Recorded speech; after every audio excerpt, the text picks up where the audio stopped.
శరణాగతి అన్న మాటకు అర్థం ఏమిటో తెలుసా? మీ బలహీనతని భగవంతుడి దగ్గర చెప్పడం. అందుకే మీరు ఎప్పుడైనా శరణాగతి చదవండి. రుక్మిణీదేవి శరణాగతి తన బలహీనత చెప్తుంది.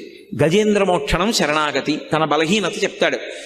ఈశ్వర, మీరు నాకు మనస్సు ఇచ్చారు, ఇంద్రియాలు ఇచ్చారు, బలం ఇచ్చారు, బుద్ధినిచ్చారు, శాస్త్రం ఇచ్చారు, గురువునిచ్చారు, ధర్మచక్రం దాటి పనులు చెయ్యొద్దన్నారు. కానీ నా మనసు వెంపర్లాడిపోతోంది అక్కర్లేని కోరికలు తీర్చుకోమని.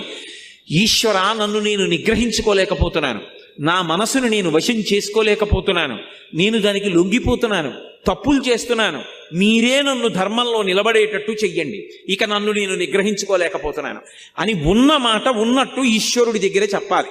అంతేకాని ఆయన దగ్గరికి వెళ్ళి మహానటుడిలా పరమ ఉత్తముళ్ళ నిలబడకూడదు.